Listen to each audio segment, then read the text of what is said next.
ሰላም ሰላም ቤተሰብ እንዴት ናችሁልኝ? ደህና ናችሁ? ሰላማችሁ ይብዛልኝ። ቤተሰብ እንግዲህ ዛሬ ሩታና ሄርሜላ ፊት ለፊት ተፋጠው አውርተዋል ማለት ነው። ማውራት ያለባቸውን ሩታም ለሄርሜላ መናገር ያለባትን ነገር ተናግራ ሄዳለች። ሄርሜላም ደግሞ መስማት ያለባትን ነገር ሰምታለች። ሄርሜላ ማለት ነው ያው አንዳንድ ምክሮችን ባዘ የተሻለ ነው። ልብ ያለው ቸብ ነው ይባላል። ስለዚህ ልብ ካለሽ በደንብ ዛሬ የተነገርሽውን ነገር ብታዳምጪውና አስተውለሽ ብትገነዘቢው የተሻለ ነው። ሩታ ደግሞ በእርግጥ በዚህ ሰዓት አርፋ ብትቀመጥ በቃ ትኩረቷን ከራሷ ላይ ብታደርገው ወደ ህይወቷ ወደ ራሷ ብትመለስ የተሻለ ነበር። ግን ምንድነው የተናገረችው? እኔ ማንም ምንም ሊለኝ ይችላል ወላ ተፋታችኋል ሁሉ ልትሉ ትችላላችሁ። ነገር ግን በጣም ብዙ ነገሮች ከኔ ላይ ስለደረሱ ስለዚህ መታገሌን አላቆምም ወይም ደግሞ ትዳሬን መመለስም እፈልጋለሁ አይነት ብቻ እኔ እንዴት እንደምገልጸው አላውቅም። የሩታን ነገር ቤተሰብ ግን እሷ መታገል ካልደከማት የምርን በትግል መልሳለሁ ካለች እንግዲህ እኔ ይሳካላት ከማለት ውጭ ምንም አልልም። እንደውም ዛሬ ማለት ነው በጣም ያሳዘነችኝ። በቃ አንጀቴን የበላችሁ የሆነ ስታወራ ድምጿ የመሰራረቅ ድምጽ የሰማውን መሰለኝና ብቻ ዝም ብዬ ሁሉን ነገር ሳስበው በጣም ነው ያሳዘነችኝ ማለት ነው ሩቲ። በዛ ላይ ደግሞ እንግዲህ ዛሬ እንደሰማችሁት ስታወራ 100% እርግጠኛ ሆና ነው ስታወራ የነበረው። እንግዲህ እኔ እርግዝናውን ነው ብዬ ያሰብኩት እንደዛ 100% ሆና በልበ ሙሉነት ነበረ እያወራች የነበረው። ሄርሜላም ደግሞ እኔ ከአብርሃም ላይ ተስፋ መቁረጥ ብችል ሩታ አረገዘች የተባለ ቀን ነበር፣ ነገር ግን ውሸት ነው እያለች እሷም የራሷን ነገር እያንጸባረቀች ትገኛለች። በነገራችን ላይ ሄርሜላ በዚህ እርግጠኛ አትሁኝ። ምክንያቱም አሁን ላይ አንቺ እያሰብሽው የሩታ ሆድም ስላልወጣ ምንም ነገር የለም የሚለውን ጭንቅላችን ስላሳመንሽው እንጂ ከ2 ወር ከ3 ወር ከ4 ወር በኋላ የሚታይ ነገር ነው። ስለዚህ ነገ የሚታይ ነገር ላይ ይሄን ያክል እርግጠኛ ሆነሽ ባታወሪ ጥሩ ነው። እኔ እንጃ አላቅም። ቤተሰብ ሩታ በዚህ ያክል እርግጠኛ ሆና የምታወራበት ምክንያት አንድ የተማመነችበት ነገር አለ ማለት መናገር ያለባትን ነገር ነው ነግራት ሄደችው። እኔ አመታትም አይፈጅብኝም፣ ምናልባት ቢፈጅ ወራቶች ነው። ከዛ በኋላ እኔና አብርሃም አብረን ስንሆን አንቺ ደግሞ በዛ ሰዓት ላይ ታለቅሻለሽ ትጎጃለሽ ብላ እንደ ሴት ይሄ በነገራችን ላይ የሚጠቅማት እንጂ የሚጎዳት ምክር አይደለም። ምክንያቱም ሩታ በዚህ ያክል 100% ተረጋግጣ ለሷ የምታወራት ከሆነ ሄርሜላ የሆነ ጥርጣሬ ሊያድርብሽ ይገባል። ገባሽ አይደለም? ምክንያቱም ካንቺ በላይ አንቺን አፈቅርሻለሁ እያለ ነበረ ማለት ካንቺ ጋር እየሆነ ጊዜው ሁሉ ካንቺ ጋር እያሳለፈ ሄዶ ከሚስቱ ጋር ከድሮ ሚስቱ ጋር የተኛው አብርሃም ማለት ነው። እና ነገም ይሄ ነገር ባንቺ እንደማይደርስ ምንም ዋስትና ስለሌለሽ ከወዲሁ አንዳንድ ነገሮችን አስረግጠሽ ብታስቢባቸው። ለምን በኋላ ላይ ለምን አንቺስ ብትሆኝ ለምን ትሰበሪያለሽ? ህይወቴ ይሆነኛል ብለሽ ጀምረሽ አሁን ላይ አንቺ የልቤ ተሰማሽ አብርሃም ተንበርክኮ ቀለበት ስላደረገልሽ አሁን ላይ ሩታን ለማስቀናት ሩታን ተስፋ ለማስቆረጥ የሚያደርጋቸው ነገሮች ምናልባት ላንቺ እውነት እየመሰለሽ ሊሆን ይችላል። ግን ይሄ እውነት አይደለም። ከምሬ ነው፣ እውነት አይደለም። በቃ ነገሮችን እንደዚህ የሚያፈጣጠናቸው አብርሃም ወዶ አይደለም። አንደኛ ነገር በጣም እልካም ነው የሚባል እንግዲህ ይሄ ልጅ የቤተሰቡ ሰው ሁሉ ይመሰክርለታል። በጣም እልከኛ ነው። በጭራሽ አብርሃምን በእልክ ማንም ሊመልሰው አይችልም ነው የሚሉ እንግዲህ። ስለዚህ በእልክ የተደረገ በእልክ የተጀመረ ነገር ላንቺም ጥሩ ስለማይሆን ሩታ ያለችሽን ነገር ብትሰሚ ነው ማለት የምችለው። ከዛ በተረፈ ግን ሄርሜላ አንዳንድ የምታወራቸው ነገሮች በጣም ነው የሚያስቁት። በጣም ማለት አንቺ በተግባሩ የሌለሽበትን ልክ እንዳደረግሽው አድርገሽ ስታወሪ እኔ በጣም ነው የምገረምብሽ። በነገራችን ላይ ማለት አንቺ በሰዓቱ ለሩታ ምክር እየሰጠሽ ነበር። እስኪ ምን አይነት ምክር ነው የሰጠሻት?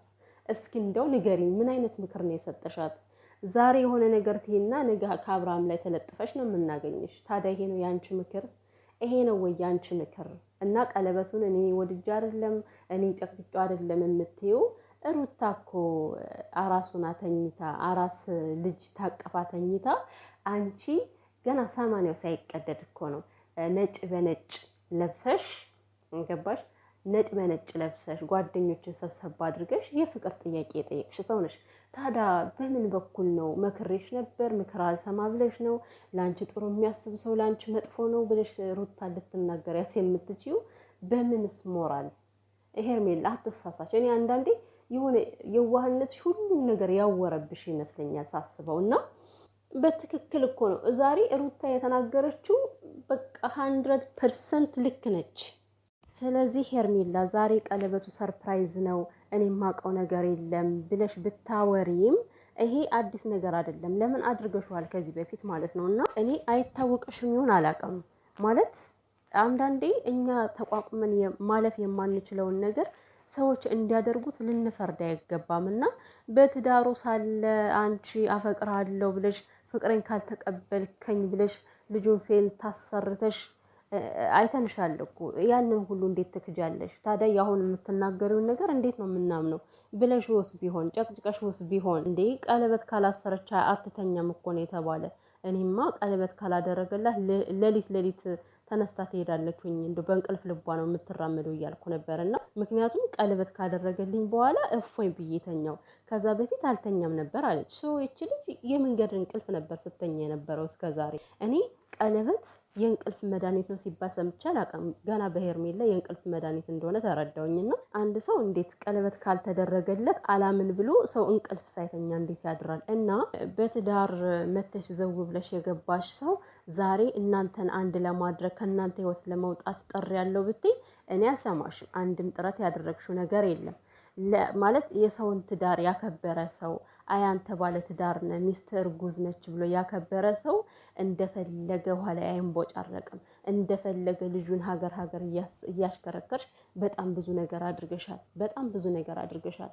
ያ ነገር ለምን አይታይሽም? እና እኔ አሁን ይሄን የምናገረው በጣም ሞራል ተሰምቷት ልክ ለሩታ መካሪ ሆና ስለመጣች ነውና በጣም በሚገርም ሁኔታ ግን አይታችኋል። ባለፈው ሩታ እርጉዝ ነኝ ያለች ጊዜ በትንሿ በጣም በትንሿ ሄርሜላን ስሜቷን አይተነዋል ሁላችንም። ባንዴ ቡግ ብላ ጭራሽኑ 2 ቀን 3 ቀን ዘግተዋለች አይደለ? ስልክ አላነሳም ብላ ምናምን በሰው ነው ያገኛት እና ቢያንስ በዛን ያክል አይተንሻል። ገባሽ አይደለ? የሩታ ነገር ካንቺ ቢደርስ ደግሞ ጭራሽ ከሩታ ሰሽ ያዙኝ ልቀቁኝ የምትይ ሁላ ይመስለኛል ሳስበው። ለዛ ነው እኛ ተቋቁመን ማለፍ የማንችለውን ነገር ሁሌም ቢሆን ከሰው ላይ ፈራጅ ልንሆን አይገባም የምለው። እና አንቺ በሩታ ጫማ ስላልቆምሽ እንጂ በሩታ ጫማ ብትቆሚ ይሄን ያክል የመናገር ራሱ አንደበት ሊኖርሽ አይገባም ብዬ አስባለሁ። እና አሁንም ቢሆን ያው በስጋት እንዳለሽ ነው። ምናልባት ከሚኪም ላይ ከጓደኞችም ላይ የሆነ ነገር ሊደርስ ይችላል እያልሽ ነበረ። ከዚህ ሁሉ መመሰቃቀል ለምን ጥግሽን አትይዥም ሄርሜላ?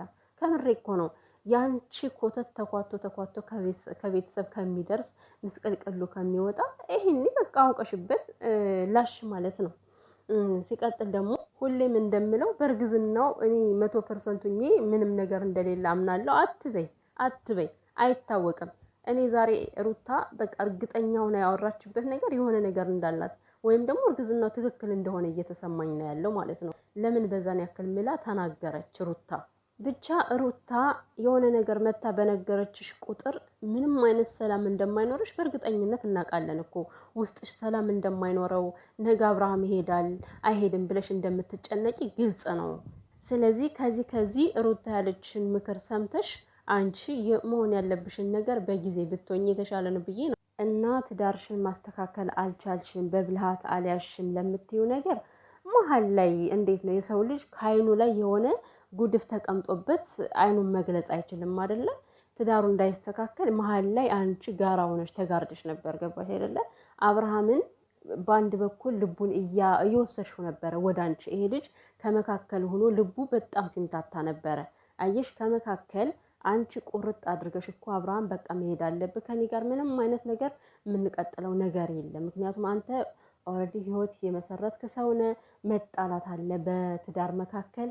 ትዳር አልጋ ባልጋ አይደለም። የሰው ልጅ ይጣላል ይታረቃል። እናንተ ደግሞ ልጅ አላችሁ ልጃችሁ ያገናኛችኋል ብለሽ ቁርጥ ያለ ውሳኔ ብትነግሪ ኑሮ አብርሃም ይሄን ያክል ፈርዘር ሄዶ ከአንቺ ጋር እንደዚህ አይነት ነገር ባልጀመረ ነበር።